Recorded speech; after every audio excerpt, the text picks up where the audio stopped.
Oh my goodness. Is it Independence Day? Is it 4th of July? Oh no, it just happened. It just happened. And it's the day after July 5th. When we record this, it'll be July 7th. Or I should say when we release this, it'll be July 7th for you all. And so we're just talking home and safety. Home. National Safety Month was all of June. And today we are going to talk about the home fires. Home fires. Now, I'm so glad. If you listened to the podcast last week, you know we talked all about home invasions, and I had my own personal stories to share with regards to that. That really sucked that I personally went through that myself. I am glad to say I have not personally experienced a home fire. I am curious, though, how many of you out there have experienced a home fire? I can share the story of one of our fantastic clients, one of our most amazing clients. I know that he also is a subscriber to the podcast on IG page. So we should be sure to make sure we tag him and say hello. But they did have a home fire. How do I know? Because I stay in touch with my amazing clients. And this particular client, he had called me and he said, "Oh my gosh, Lori, our house caught on fire." I said, "What the heck?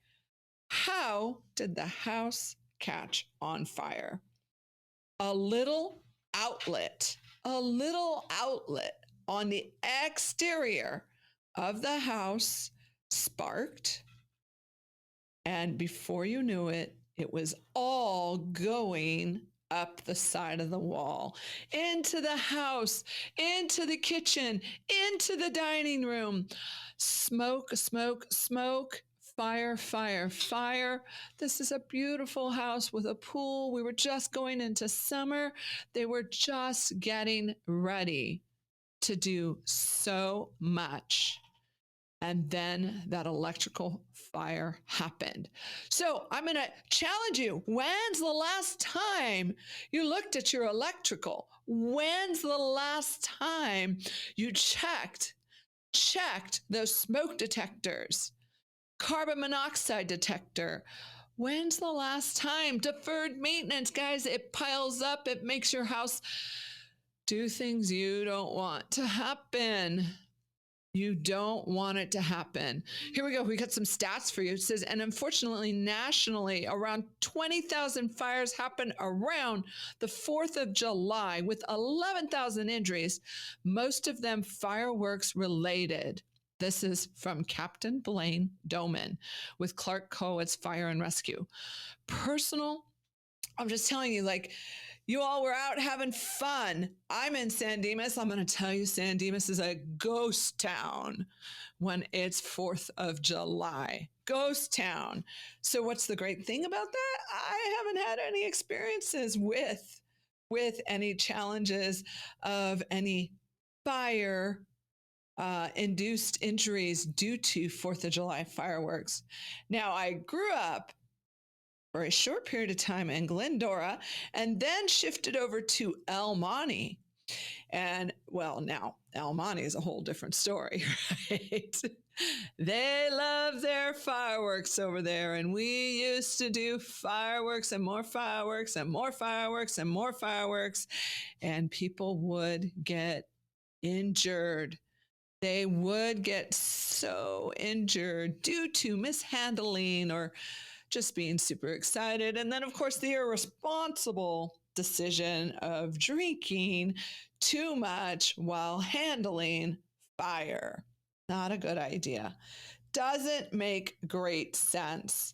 And I do want to give a big shout out to all of those who just went through. I just recently heard yesterday the 4th of July parade. Big challenge there as there was gunfire that shot out. Sorry to those families. We're sorry for those experiences. That's pretty, it's terrible. Just just to say it quite honestly. It's just absolutely terrible. And so hard to see the difference, right? Fireworks to gunfire, so confusing. So, like, what the heck? How did that happen?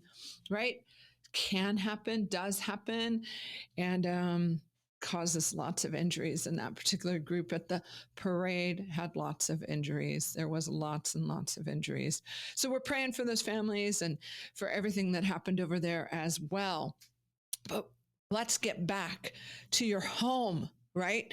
Your community, your home, and protecting your house. There's so many ways that a house fire can get started. Just simply can be, like I said, that electrical fire. Then there's the stove or the oven, right?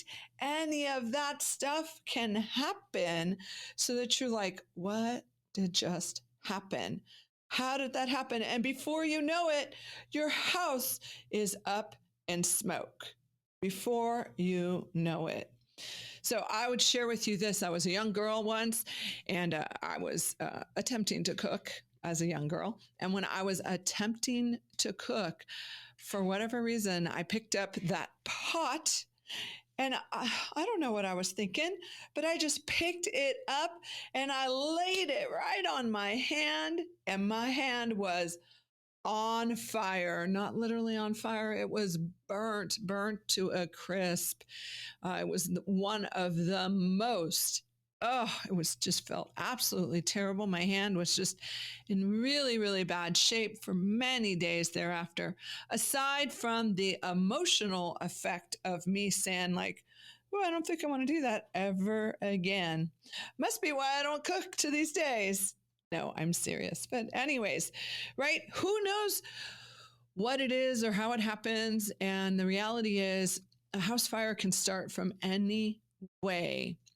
I'll share another little experience I just had as we're moving into the new office here. We're come and visit us. We're slowly moving furniture in here.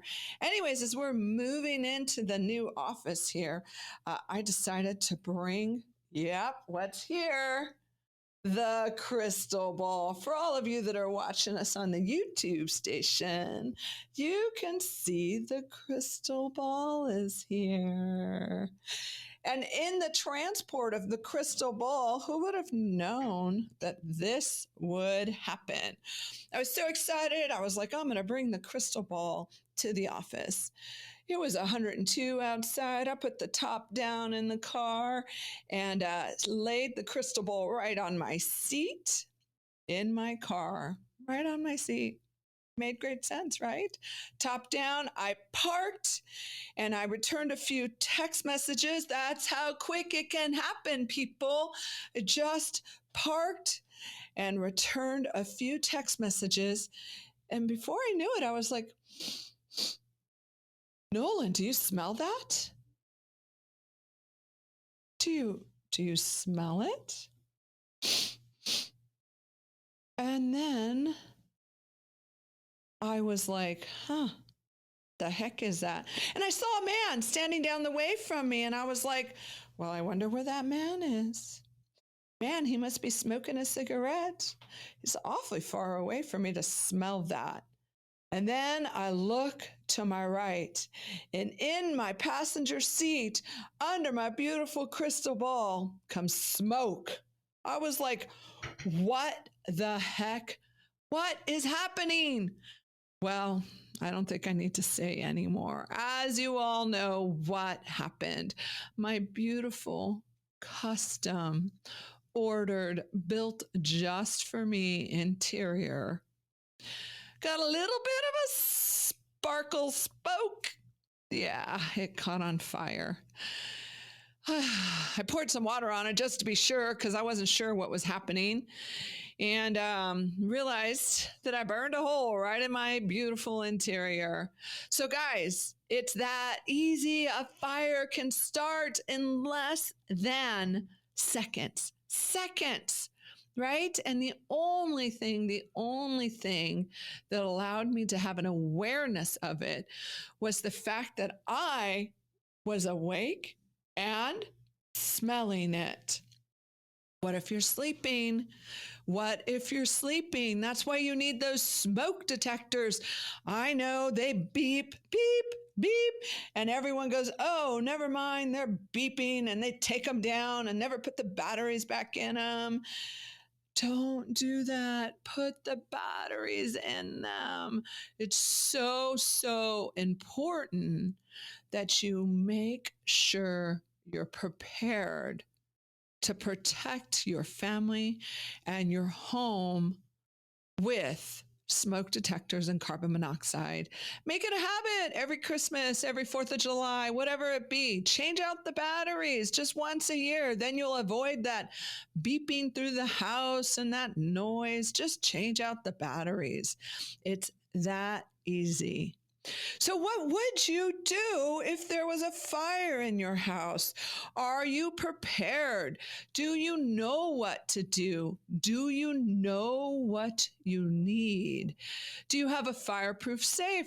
Are all of your important documents in just one place? I mean, it's really important that you know where your important stuff is. You know?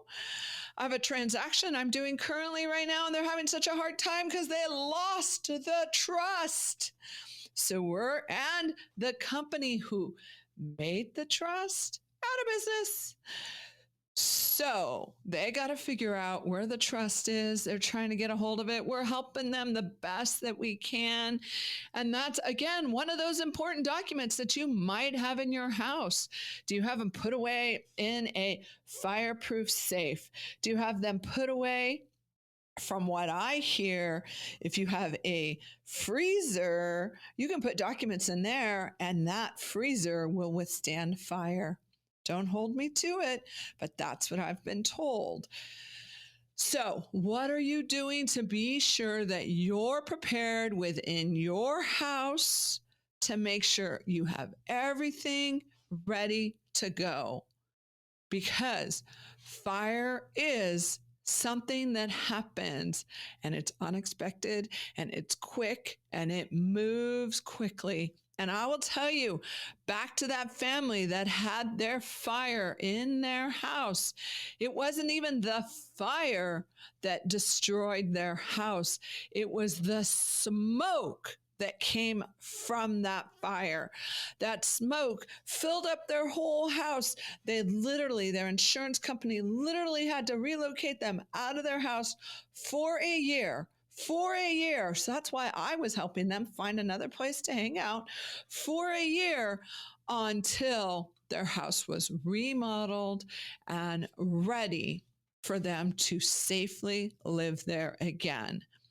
So I'm just saying, a simple electrical fire. If you have electrical that's popping on and off and on and off, and you have electrical that's doing weird things, look, the electrician is so expensive and worth every penny, because a house fire costs twice, 300 of times more. Call the electrician. Find a great one. We have some we can refer to that we love and trust and think do a fantastic job. We haven't had any negative reviews about them yet. And I encourage you out there in podcast land to establish great relationships. Make sure your electrician is licensed and bonded and knows what he's doing, and he checks things. Don't let anyone Mickey Mouse your electrical. Don't let them do it. Make sure you get it checked. Make sure you know what's happening. Electrical is not something you want to take chances with or play with. So, a great resource for building your own home fire kit, you can go to www.ready.gov/kit, right? So what the heck is that thing?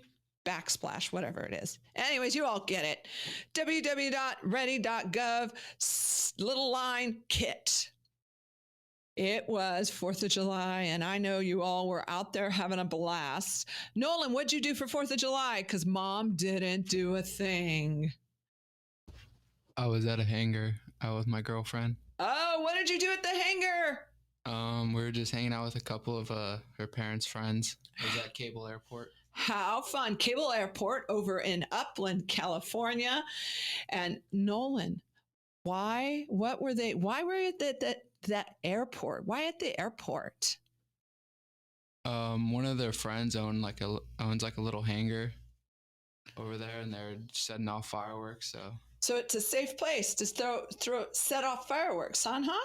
Lots of space out there for people to move around and so forth. Yeah, I mean it was like a fireworks show. It wasn't like us setting them off. Oh, great! So they made sure it's all safe. And I noticed you had a wig on. Why'd you have a wig on, son? That was just a wig they had there, so I tried it on. I wanted to see if it fit me. You already have beautiful hair, and you just added to it. Yeah, I had to check it out. No one got injured while you guys were there, right? You all played it safe. Yeah, we all played it safe. Played it safe, had fun, watched it. It's the summer. It's the summer. It's when we play with fire a lot, to be honest. Bonfires, backyard fires. You go out into the pool and you have a good time. You're just always interacting and having fun. You put on the pretty fire at night, right, to make s'mores or whatever it is you do. Play it safe. Play it safe when it comes to fire. You want to keep yourself healthy and happy and safe. That's all it is. That's all it is. And talking about swimming pools, it sounds like that's what we're talking about next week on the podcast. Swimming pools and more swimming pools and more swimming pools. Well, I don't even own one. Good thing my sister does. She should be back next week. She can talk all about hers. I know me personally, I intend to put one in my backyard. So we'll see what happens. So your tip of the week for you guys, test your smoke alarms every month. It'll take you as little as 2 minutes to walk through your home and change out the batteries if need be. 2 minutes of safety is worth a lifetime of memories.